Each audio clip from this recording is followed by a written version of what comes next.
Hello, everyone. With the year almost upon us and a lot of questions coming in about pacing, I want to walk you through a few things that will answer those questions and show you how to pace your lessons for this upcoming year.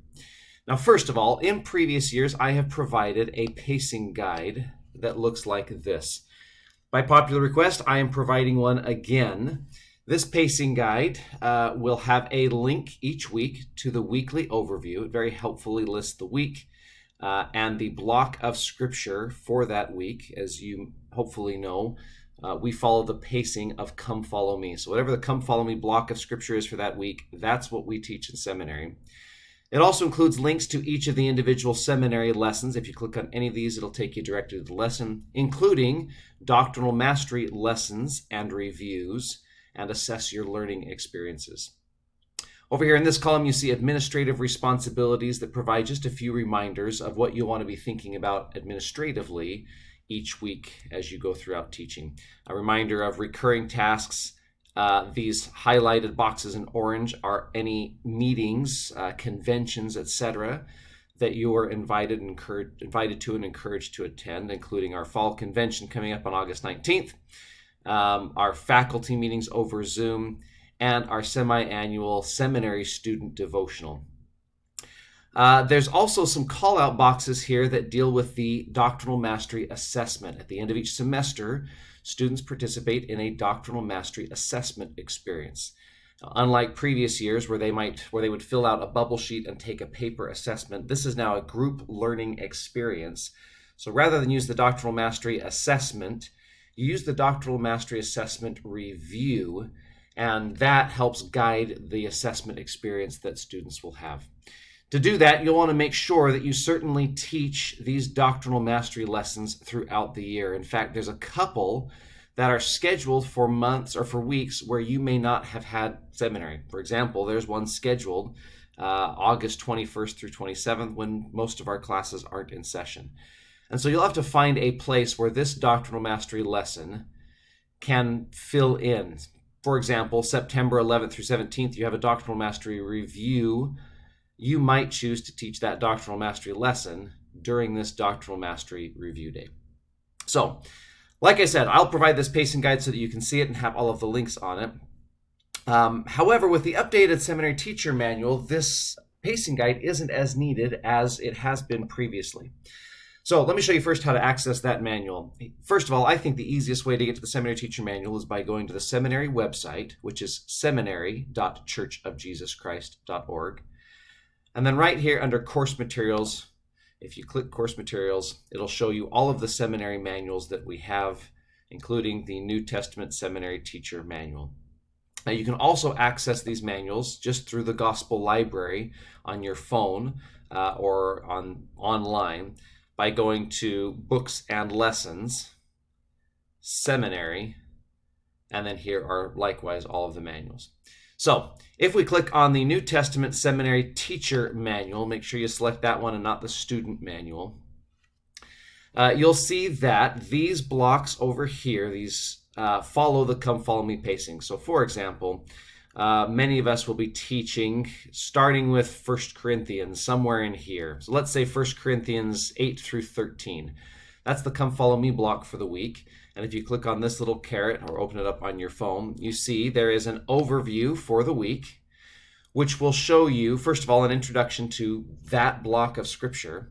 And then it'll outline for you the 5 lessons for that week by giving you a lesson purpose, some possible ideas for student preparation, an object lesson that you may want to prepare ahead of time, and a video that you might want to view to decide if you want to include it in students' learning experience. There's 5 of those lessons, including doctrinal mastery lessons. And then there are 1, 2, 3, 4, 5 different lesson outlines that give you possible learning experiences that you can guide through students through to help them study that block of scripture.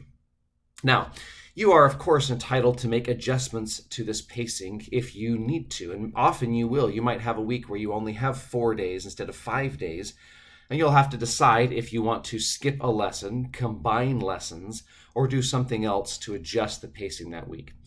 Likewise, you might have a day where you're studying, say, 1 Corinthians 13, and you decide, boy, that was really good, and we only got through half of what was there, and I want to spend some time on some of the other verses. We're going to spend an additional day on 1 Corinthians 13. You are totally welcome to do that as well.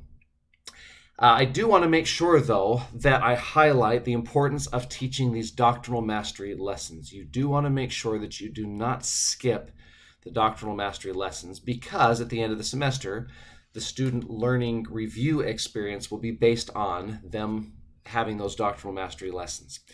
Similarly, there are throughout these assess your learning experiences. These are wonderful moments where there's not a selected block to teach. Rather, there are possible learning activities for students to reflect on what they've learned, evaluate goals that they've set, discuss, answer questions, etc.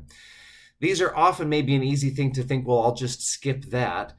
But I would caution against that and advise that you do consider having these assess your learning experiences somewhat frequently. A lot of teachers have found this is a great time to slow down, maybe let students ask some questions, discuss something in more detail, and really make sure that what students are learning in class isn't just understood intellectually, but is influencing their conversion to Jesus Christ.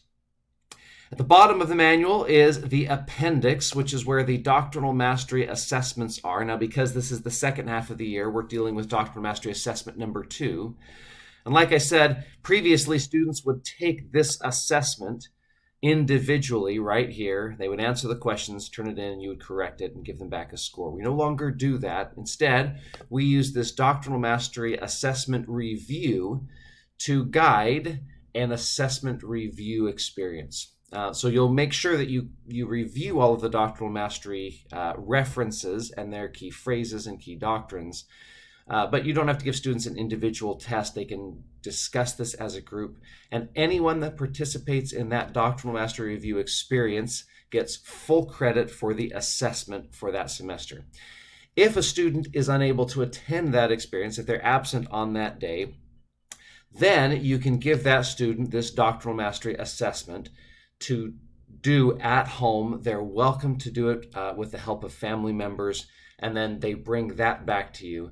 And again, if they have participated in that experience, then they get full credit for the assessment.